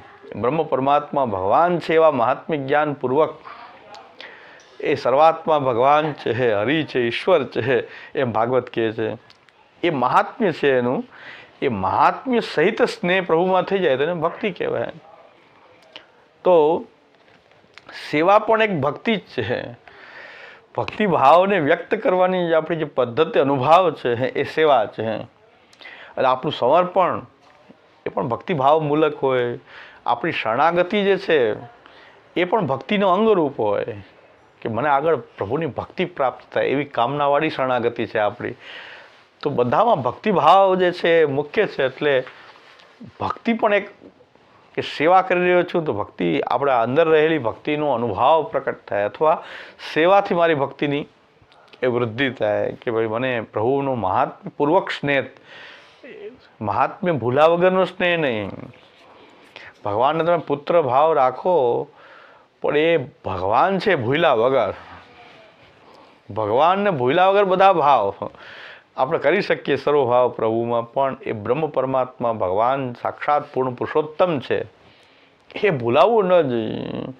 તો ભક્તિ એ ભૂલાવવું ન જોઈએ કે આ પૂર્ણ પુરુષોત્તમ છે, કે આપણને મહાપ્રભુજીની કૃપાથી અહીં બિરાજી રહ્યા છે આપણા ઘરે, પછી એનું મહાત્મ્ય ભૂલા વગર ન જે, અને મહાત્મ્ય એવું ન હોવું જોઈએ કે આપણા સ્નેહ ભાવને દબાવી દે.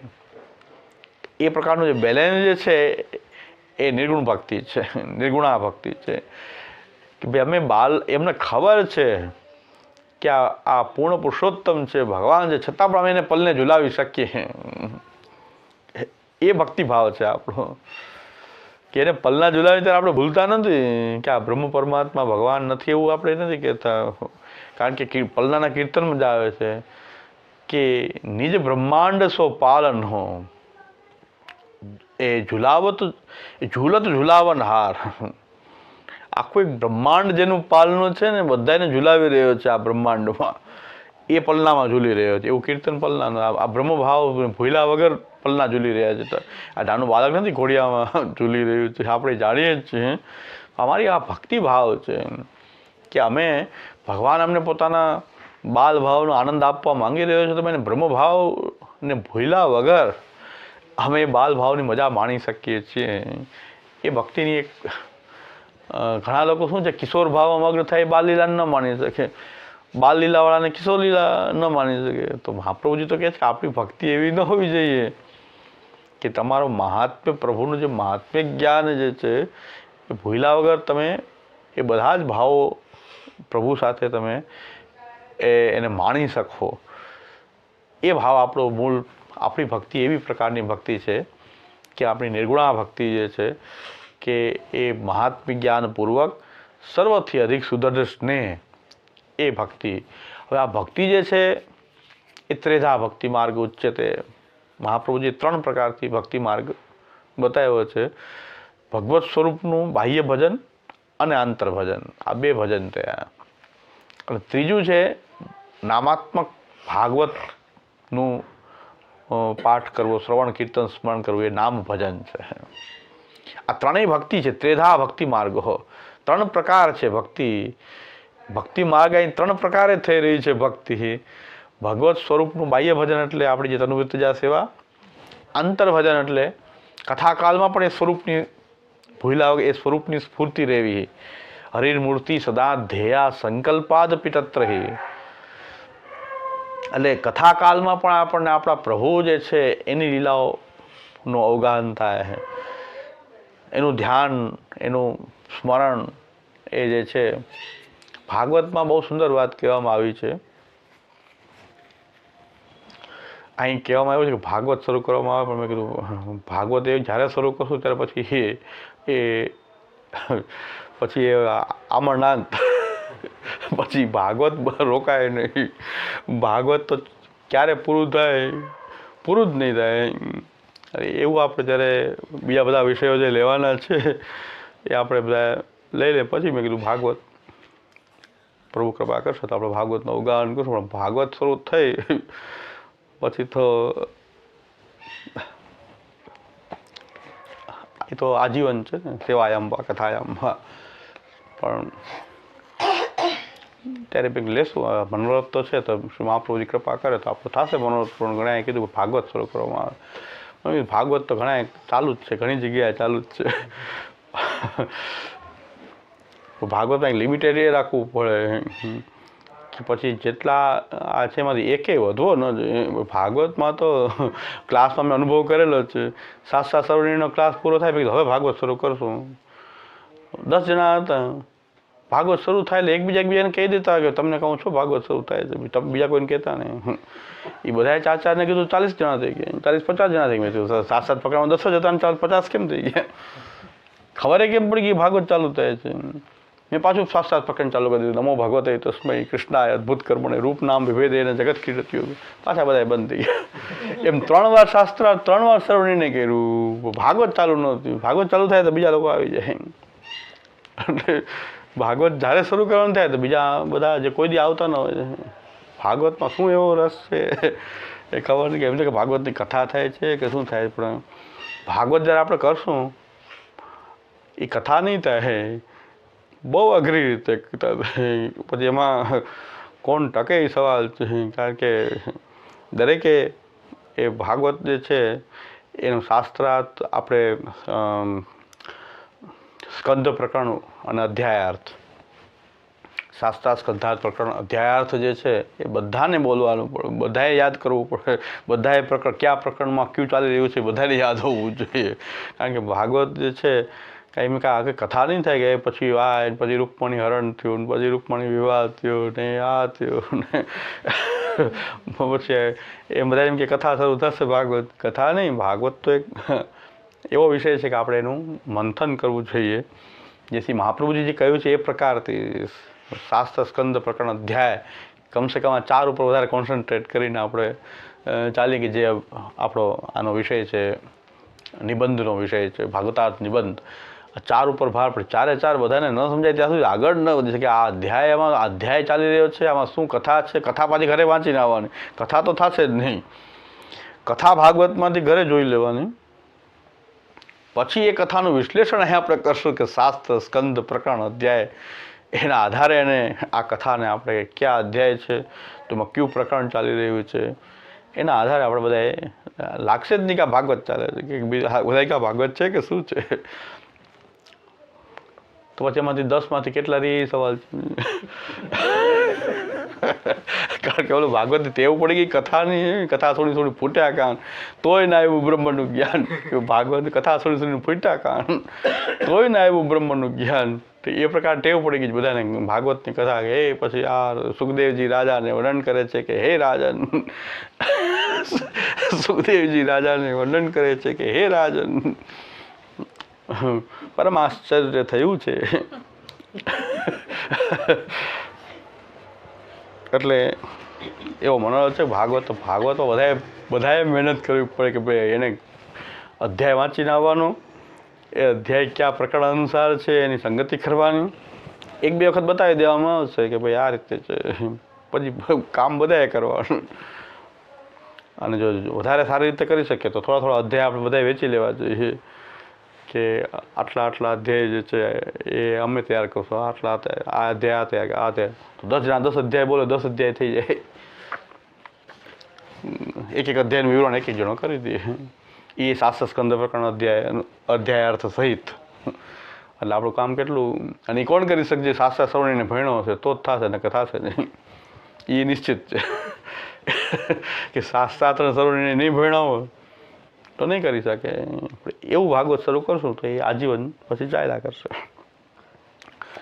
પણ સૌથી પહેલાં આવશ્યકતા એ જ, હવે મેં કીધું ઊંધું સ્ટ્રેટેજી અપનાવવી પડી કે જ્યારે ભાગવત શરૂ કરતા બધા આવી જાય છે ને, હવે એની મેળે ભાગી જાય એવું કરવું જોઈએ કે આમાં જવા જેવું નથી, એ પોતે બંધ થવા જોઈએ કે બીજી વાર એ જ ન આવે. હવે એવું અઘરી રીતે આપણે ભાગવત કરીએ કે બીજી એમ છે કે આ તો આપણે કહું કાંઈ જાણતા જ નથી, શું જઈને કરવું, કે સમજાતું જ નથી.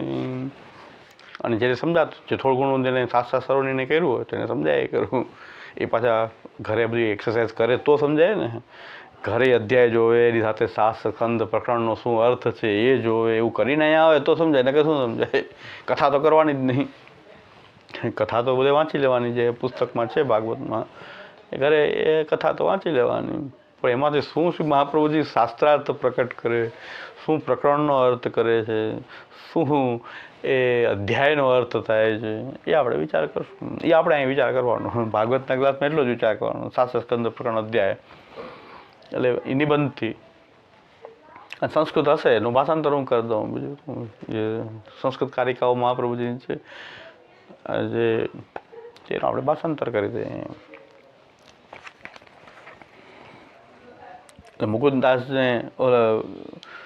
મુકુંદાસ કાયસ્થની વાર્તામાં આવે છે કે એક બ્રાહ્મણ કહેતા કે મારી પાસે ભાગવત સાંભળો. તો ક્યારેક સાંભળશું, અવકાશ હશે તો સાંભળશું. કારણ કે મહાપ્રભુજી તો અન્ય માર્ગીને મુક્તિ ના પાડે છે, તો મુકુંદાસ કહે છે કે ક્યારેક સાંભળશું. પાછો એમ થાય આખું ગામ સાંભળે ને આ એક જ જણાનો સાંભળે, એ પાછા કાયસ્થ એટલે શુદ્ર.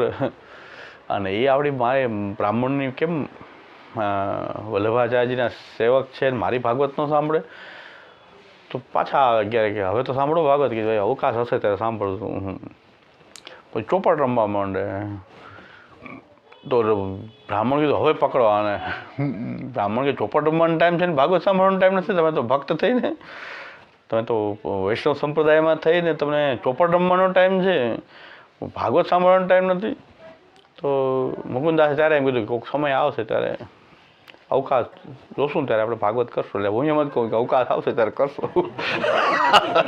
અવકાશ ભાગવત તો અવકાશ આવશે તો ભાગવત કરશું. તો ગ્રહણના ટાઈમમાં જલમાં ઊભા જપ કરતા ત્યાં બ્રાહ્મણ આવ્યો પાછો કે ભાગવત તો સાંભળો, તમારું કંઈક અમારું ભાગવત કંઈક અલગ છે, કે તમારું કંઈક ભાગવત થોડું અલગ છે, અમારું ભાગવત અલગ છે. કે શું અલગ હોય, ભાગવત તો એક જ હોય, તમારું અલગ હોય કંઈ ભાગવત. તો હવે મુકુંદાસને એમ થયું કે હવે આને સંભળાવવું તો પડે, આખું તો ન સંભળાવવું પણ થોડોક હિન્ટ તો આપવી જોઈએ કે અમારું ભાગવત કેવું છે. એટલે એક શ્લોક લઈને અર્થ કરવા માંડ્યા. આખો દિવસ થઈ ગયો અને સાંજ પડવા આવી, અર્થ ચાલુ. બ્રાહ્મણ કે હવે આ કેટલોક ચાલશે, આ એક જ શ્લોક છે, કેટલો ચાલશે આ? હજી 6 મહિના ચાલશે. કાં તો 6 મહિના ચાલશે એક શ્લોક. 18,000 છે ભાગવત, 18,000 અમારું ભાગવત. પછી ઓલા બ્રાહ્મણને કે બ્રાહ્મણ કે હવે આને મારે શું સમજાવવું જોઈએ? એક શ્લોકનું વ્યાખ્યાન જો 6 મહિના કરી શકતા હોય તો હવે બ્રાહ્મણને પોતાનો કોન્ફિડન્સ ડાઉન થયો કે આને ભાગવત મારે કેમ સમજાવવું? એટલે મુકુંદાસે કીધું કે 6 મહિના ચાલશે. હા તો રાત જ પડી, હજી તો સવારથી સાંજ પડી છે, પણ હજી તો 6 મહિના ચાલશે. અમારું ભાગવત આવું છે. એટલે આપણું ભાગવત એટલે મહાપ્રભુજીનું ભાગવત એવું છે કે એક શ્લોકનો 6 મહિને અર્થ થઈ શકે. તો એ ભાગવત કે આ બધા જે કરી રહ્યા છે, નાટક કરી રહ્યા છે ભાગવતના નામે, આશ્ચર્ય થાય કે ભાગવતના નામનો એવો મોટો ધંધો ચાલી રહ્યો છે કે 20 ભાગવતમાં પ્લેન ખરીદી લીધું ભાગવત કથાકારે. 20 ભાગવતની અંદર પોતાનું પ્લેન વાપરે. તો કેવડો મોટો બિઝનેસ છે ભાગવત. એટલે મહાપ્રભુજી કહે છે પ્રત્યર્થમ નૈવ યુંજિત પ્રાણેહિ કંઠગતે રપિ. તો ત્રિધા ભક્તિ માર્ગ ઉચ્યતે, 3 પ્રકારથી ભક્તિનું વર્ણન શ્રી મહાપ્રભુજીએ કર્યું છે. અને ભક્તિ આવી ગઈ તો ભક્તિ તો મહાત્મ્ય જ્ઞાનપૂર્વક સુધર સર્વતોધિક સ્નેહ પ્રભુમાં થઈ ગયો. તો પછી લીલા, બધી લીલા જે છે એનો શાસ્ત્રાર્થ તો બધી લીલા એ છે કે પ્રભુ પોતાના આનંદના ઉચ્છલનથી આ બધી લીલાઓ એ પ્રકટ થઈ છે.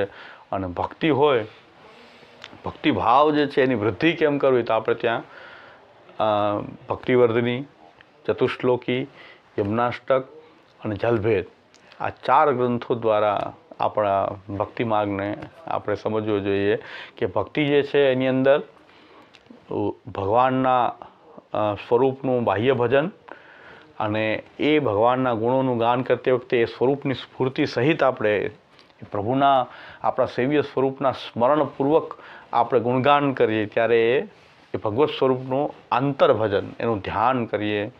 ભગવત સ્વરૂપનું ગુણગાન કાલમાં પણ પ્રભુ આપણા ઠાકોરજી જ આપણને એ દેખાય ત્યારે એ આંતરભજન થયું. તો એ ભગવત સ્વરૂપનું બાહ્ય ભજન હોઈ શકે, આંતરભજન હોઈ શકે. અને જેની ઠાકોરજીની સેવા નથી બિરાજતી એ પણ ભક્તિ કરી શકે. સેવા ન હોય પણ ભક્તિ કરી શકે તો એ કથા દ્વારા, ભાગવત દ્વારા. નામ ભજન આવ્યું ને એટલે મને ભાગવત યાદ આવ્યું કે ઘણા મને કહે છે કે ભાગવત કરીએ, પણ મેં કે મારો એવો અધિકાર નથી કે ભાગવત કરી શકીએ, પણ કરશું ત્યારે આપણે કંઈક અલગ રીતે ભાગવત કથાની રૂપમાં નહીં. કારણ કથા તો બધાએ જાણે જ છે ને કથાનો તો એટલો મારો બોલ્યો છે કે કથા તો બધાને ખબર હોય, પણ કથામાં શું શાસ્ત્રાર્થ શું છે, એનો શું આ કથાની પાછળ આર્થિકંતુ પ્રવક્ષ્યામિ, એ આર્થિકંતુ પ્રવક્ષ્યામિ, જે શું એનું તાત્પર્ય છે, શું શાસ્ત્રાર્થ છે, એ દરેક પ્રસંગનું વિચારણીય છે. એનો વિચાર કરવો જોઈએ. એટલે ભાગવત એ પ્રકારથી કરીએ તો ભાગવત એક જ વારમાં સદ્યો હૃદય વરુધ્યતે અત્ર, એ એક વારમાં ભગવાન હૃદયમાં બિરાજી જાય. તો ભાગવતનો આ રીતે વિચાર કરવામાં તો એક વારમાં જ ભગવાન હૃદયમાં બિરાજી જાય તો બધું જગત આખું એ હૃદયમાં જ બિરાજી ગયું તો બધે એ જ દેખાવા મળે. તો ભક્તિથી આપોઆપ ભગવાનની લીલાનો અનુભવ થાય, એમાં તો કોઈ વાત રહેતી પડે. ભક્તિ 3 પ્રકારથી કે ભગવત સ્વરૂપની સેવા, એનું જ અંતર્ભજન અને નામાત્મક જે ભાગવત છે એના દ્વારા શ્રવણ કીર્તન સ્મરણની પ્રક્રિયાનો પણ સાથે નિર્વાહ કરવો, અથવા જે સેવા ન બિરાજતી હોય તો કેવલ ભાગવત દ્વારા એ શ્રવણ કીર્તન સ્મરણ કરે તો એના દ્વારા બધી ભગવાનની આખી લીલા જે છે એ ભાગવતથી જ બધી લીલા આખી એ સમજાઈ જાય છે. તો ભક્તિ હોય તો ભગવાનની લીલા એનો અનુભવ તો સહજતાથી થઈ શકે. મહાત્મ્ય જ્ઞાન પુરુષ શરીર સ્નેહ હોય, મારા ચારે પુરુષાર્થ રૂપ પ્રભુ છે, મારો ધર્મ અર્થ કામ અને મોક્ષ રૂપ પ્રભુ જ છે ચતુશ્લોકીથી. મારી માટે ધર્મ હોય તો પ્રભુની સેવા, સેવા વિનાનું કોઈ ધર્મ નહીં. જેટલા ધર્મ છે એ સેવા અંતર્ભૂત, સેવાના અંતર્ગત બધા ધર્મ, બીજા કોઈ ધર્મ, બધા ધર્મો જે છે એ સેવાના અંગ રૂપ છે. એટલે સેવા જ ધર્મ છે. પ્રભુ મારા અર્થ છે, મારો સંપત્તિ હોય તો આ પ્રભુ છે. અને કામના પણ એ ભગવત સ્વરૂપ વિશેની કોઈ કામનાઓ, અને સ્મરણ અને ભજન, સ્મરણ અને ભજન એ ચાલુ રહે નિરંતર, એ જ મારો મોક્ષ છે. મારે મોક્ષ બીજો કાંઈ જોતો નથી, હું સ્મરણ અને ભજન કરતો જ રહું. તો આપણે આ સેવા અને કથા સતત કરતા રહીએ, બસ એ જ અમારી મુક્તિ છે. એટલે સતત કરતા રહેવું છે. ક્યાંય પહોંચવું નથી, ક્યાંય બીજું કંઈ પ્રાપ્ત કરવું નથી. પ્રભુજી સેવા અને કથા ચાલ્યા કરે, દેહ બદલાઈ જાય, બીજા દેહથી પણ ચાલ્યા જ કરે. અમારી તો આ મુક્તિ જ છે. તો આ પ્રકારની જે મુક્તિ, આ ભાવ ક્યારે, આ ભક્તિનો ભાવ છે. એ ચતુશ્લોકીમાં શ્રી મહાપ્રભુજી આપણને આ ભક્તિ ભાવ છે. ભક્તિ આ પ્રકારની આપણી અંદર, આપણી આદર્શ પણ આ જ છે કે આવું આપણું ચતુશ્લોકીના પાઠ દ્વારા પણ રાણા વ્યાસ ખૂબ શાસ્ત્ર ભણેલા હતા, પણ એ પુષ્ટિમાર્ગીય ભક્તિનું સ્વરૂપ સમજાવવા માટે મહાપ્રભુએ 4 શ્લોકમાં એમને સમજાવી દીધું રાણા વ્યાસ ખૂબ શાસ્ત્ર ભણ્યા હતા. પુષ્ટિ ભક્તિનો સમજાતું નહોતું કે પુષ્ટિમાર્ગ શું. મહાપ્રભુજી 4 શ્લોકમાં સમજાવ્યું. આટલું બધું ભણેલા હતા ને 4 શ્લોકમાં સમજાઈ ગયું, કારણ કે ઘણું બધું શાસ્ત્ર ભણેલા હતા. તો એને મહાપ્રભુજીએ 4 શ્લોકમાં સર્વદા સર્વભાવે ભજનીયો જાદીપા રશ્યાય મેવ ધર્મોહિના ન્યક્વાપી કદાચ. 4 શ્લોક આપણે સમજવા બહુ કઠિન છે, અને એનું આચરણ તો એનાથી કઠિન. આચરણ સૌથી મોટી વાત એ છે કે શાસ્ત્ર આપણે ગમે એટલું જાણીએ, પણ આચરણ જ સૌથી મોટી વાત છે. આચરણ એ હોય એના ઓછું જાણે પણ આચરણ કરી શકે તો એ વધારે જાણે આચરણ ન કરે એના કરતાં ઓછું જાણીને પણ આપણા પૂર્વજો જેટલા બધા વૈષ્ણવ હતા પહેલાં જાણતા તો ઓછું, એમની પાસે ગ્રંથો પૂરા નહોતા. તો એક ગ્રંથ મળતો તો એક ગ્રંથના આધારે, એક ગ્રંથના આધારે આખી જિંદગી એ પ્રમાણે જ જીવતા. એટલે વાર્તા પ્રસંગમાં જ એક ગ્રંથ ભણાયો, કોઈને 3 ગ્રંથ ભણાયો, એનાથી વધારે ગ્રંથો પણ નહોતા. પણ આચરણ પક્ષ એટલો મજબૂત હતો કે એમાંથી જ કે નિષ્ઠા થઈ ગઈ કે આ જ કરવું, આ રીતે જ રહેવું. ગુરુ આજ્ઞા જે છે સર્વોપરી જે છે, એટલે કે મહાપ્રભુજીની આજ્ઞા સર્વોપરી. ગુરુ આજ્ઞા આવી જાય તો પાછું ચૂલા ગેસની આજ્ઞા એ ગુરુ આજ્ઞા, એવી ગુરુ આજ્ઞા નહીં. આ મહાપ્રભુજીની જે આજ્ઞા છે એ ગુરુ આજ્ઞા છે. તે ગુરુ આજ્ઞા સર્વોપરી માનતા હતા, અને એક શ્લોકમાં એક ગ્રંથમાં આખી જિંદગી જીવી શકતા હતા. આપણી પાસે એટલા બધા ગ્રંથો છે, આપણો આચરણ પક્ષ એટલો, એમાં આપણા પગ જે છે એટલા બરાબર સ્થિર થતા નથી. આપણે તો એટલા બધા ગ્રંથો છે, મહાપ્રભુજીના બધા ગ્રંથો બધાને પ્રાપ્ત છે, પણ આપણે આચરણ કરી શકતા નથી. એ લોકો થોડાકમાં આચરણ કરતા હતા તો એમની ભક્તિ દ્રઢ થઈ જતી. આપણે તો આટલા બધા ગ્રંથોનું અધ્યયન કરતા જ રહેવું જોઈએ, ત્યારે કંઈક આપણું આચરણ બહુ મહત્વનું છે. નિષ્ઠા છે સાધને રેવ ન મનોરથ વાર્તયા. ખાલી બોલવાથી કાંઈ ન થાય, આચરણ કરવાથી. ધર્મ આચરણનો જ વિષય હોય છે. એટલે ધર્મની ચર્ચાઓ ખૂબ થાય, વાદ વિવાદ ખૂબ થાય, પણ આચરણ પક્ષ બધાનો નબળો, બધાનો નબળો છે. આચરણ એ બહુ નબળું છે. અને આપણે તો અને આચરણ કરવાવાળાને કાંઈ ફેર ન પડે. કોઈ માને કે ન માને, કોઈ વૈષ્ણવ માને તો ઠીક, ન માને તો કોઈ ભગવદી માને તો ઠીક, પણ જેને પોતાનું પૂજાવવું હોય તો એ બધાને મનાવવાનો બહુ પ્રયત્ન કરે કે હું ભગવદી છું. એટલે મારે હવે બધા વૈષ્ણવને સૂચના આપી, મેં કીધું ફોનમાં તમારે પ્રશ્ન હોય તો કરવો, પણ વૃત્તાંત ન કરવું. અમે આમ કરીએ છીએ, અમે આમ કરીએ છીએ, સારી વાત છે, તેને બાવાને ખબર પડે અમે કેવા ભગવદી છે. એટલે હું તો મારાથી જે કાંઈ પણ જે છે બધાને ભગવદી જ માનું, મારા કરતાં સારા છે એવું બધાને માનું છે. એટલે મને કંઈ વાંધો નથી, કોઈની વધારે સારી છાપ પડે એવું નહીં, પણ મારી છાપ ખરાબમાં ખરાબ, એનાથી તો બધા સારા જ હશે. તો પછી ક્યાંય ચિંતા છે જ નહીં, તમે એટલું બધું વર્તાન ન કરો કે અમે આમ કરીએ છીએ, અમે આમ કરીએ છીએ.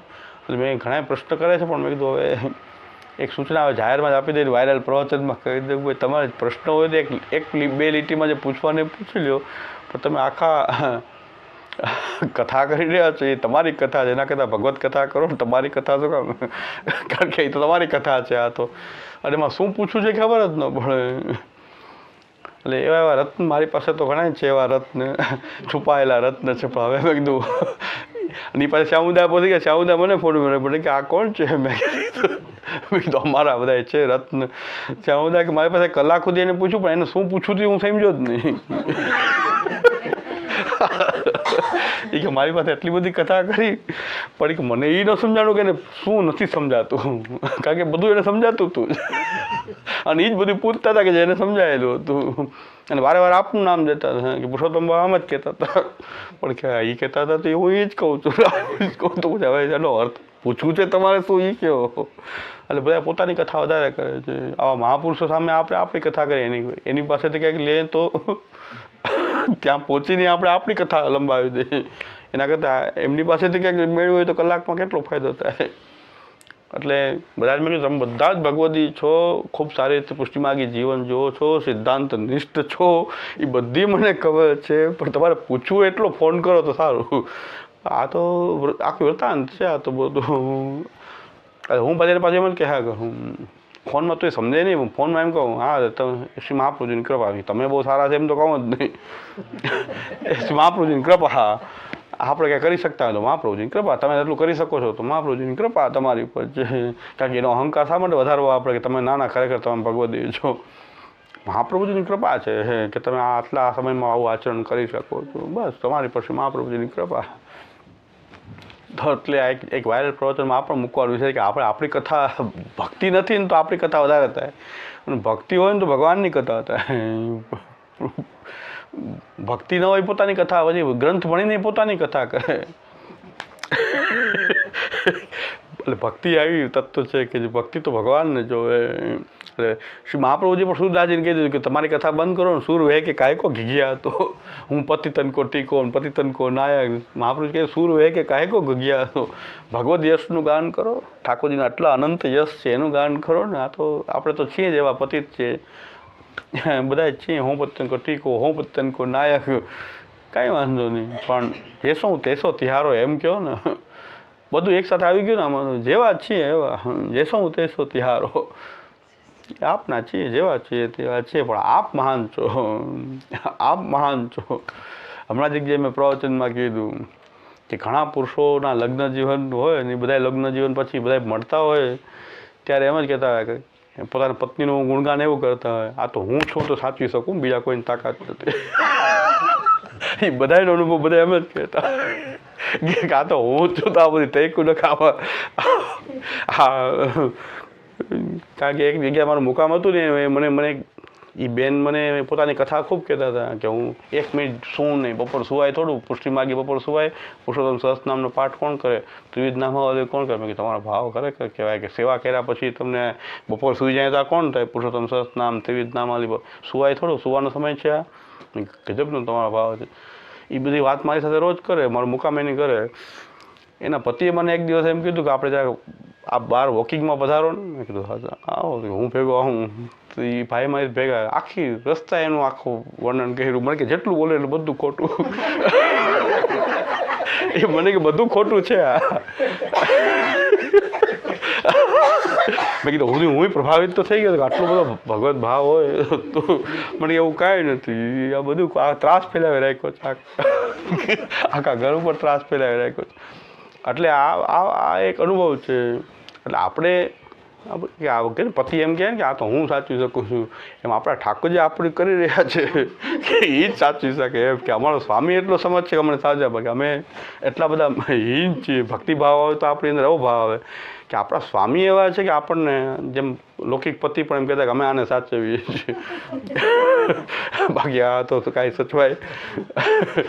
તો એમ પ્રભુ જે છે એ આપણા સ્વામી એવા છે કે જે આપણને બધાને નભાવી રહ્યા, આપણા બધાને આપણો સ્વામી એટલા સમજ છે. એ ભક્તિની કથા છે. આપણી કથા તો પછી આવી હોય ને, હું સહસ્ત્ર નામ પાઠ કરું, આ કરું તે. એ બેન પોતાની કથા કહેતા હતા કે હું સેવામાં પછી આ કોઈને ભાવ નહીં, ઘરમાં એકલા જ કે મારે બધું કરવાનું, આ ઘરમાં બધાય બહિર્મુખ, કોઈને ઠાકોરજીનો ભાવ નહીં, હું એક સન્મુખ. આ બધા બહેર બોલો કે બહિર્મુખ આ અમારી પર ત્રાસ ફેલાવેલા, આખા ઘર ત્રાસેલું છે. એટલે એનાથી બિચારા એટલો ત્રાસ હતો એને એમ કે બાવાને સાચી વાત એ પછી પોતાની કથા કેવી હતી તો કે આ વાતો બોલાય નહીં, જ્યાં આખો દિવસ માથે ત્યાં કેમ બોલી શકે, એટલા પછી તો પછી મહાભારત થઈ જાય. એટલે મને કે વોકિંગમાં પધારો, ચાલો વોકિંગમાં જાય કે આ સોસાયટીમાં ચક્કર મારી, ત્યારે એને બધું પોતાનું વૃત્તાંત એ બધી વૃત્તાંત કીધું બધું કે આ તો બધા આટલા વર્ષ થઈ ગયા અમને આમ કે 30 વર્ષથી આમાં 30-35 વર્ષથી આ જ ચાલે છે. જ્ઞાન બધું જ છે કે અમારા બધા કરતાં વિશેષ જ્ઞાન છે, સેવા કરે છે, બધું સારું છે, પણ આ બધું જે કહે છે ને એટલો મારામાં ભક્તિભાવ એ સાવ ખોટી વાત છે, એવું કાંઈ નથી. એટલે આપણે આ બધા એવા જ છીએ, આપણે બધા એમની વાત એકની વાત નથી, આપણે એ જ છે. પણ સ્વામી એટલા સમજ છે એ આ બધાને સાચવી શકે, આપણને સાચવીને આપણા ઘરે બિરાજે અને આપણા સ્વામી થઈને બિરાજે, એનું સામર્થ્ય છે. અને એનું ગુણગાન આપણે ગાવું છે કે એનું આ સામર્થ્ય કે અનંત સામર્થ્ય છે. એને નિશ્ચય કરી લીધો એક વખત કે આનો ઉદ્ધાર કરવો છે, આ સંસારના કીચડમાંથી આને બહાર કાઢી અને એને મારા સ્વરૂપાનંદનું દાન, એને એવો સંકલ્પ કર્યો. એટલે આ સેવા ભક્તિ બધી થઈ રહ્યું છે. સેવા ભક્તિ આપણે નથી કરી રહ્યા, એને સંકલ્પ કરી લીધો છે કે આ સંસારના ચક્ર કાદવ કીચડમાંથી આને બહાર કાઢી અને મારા સ્વરૂપાનંદને અનુભવ કરાવવો છે, એ એનો સંકલ્પ છે. એટલે આપણે ભક્તિ કરી શકીએ છીએ. આ ભક્તિનો મૂળ ભાવ આ છે કે પ્રભુનો નિરોધ થયો છે આપણામાં, એટલે આપણું ચયન પ્રભુએ કહેલું છે ને, એટલે અંદર આ ભાવ જાગૃત થઈ રહ્યો છે, ભક્તિનો ભાવ આપણી અંદર આવી રહ્યો છે, પ્રભુ પ્રત્યે સ્નેહ આવી રહ્યો છે, એની કૃપાનો આ રિસ્પોન્સ છે. એટલે આ એક આખી લીલા છે. એ કૃપા કરીને આપણી અંદર એવો ભાવ જગાડે પડે. હવે એમાં આપણે અહંકાર ઉત્પન્ન કરીએ કે મારો ભક્તિભાવ છે, એ ભક્તિ ન રહી. પાછું કંઈક એમાં કીચડ આવી ગયું, ઓલું કાદવ કીચડ પાછું આમાં આવી ગયું. એ કાદવ કીચડમાંથી આપણે બહાર આવવાનું હતું ને પાછું ભક્તિમાં લઈ આવ્યા કે હું આવો ભક્તિભાવવાળો છું. એટલે આ ચારેય આપણો વિષય એ ભક્તિથી પણ ભગવદ લીલા તો સહજ રીતે અનુભવમાં આવી શકે છે.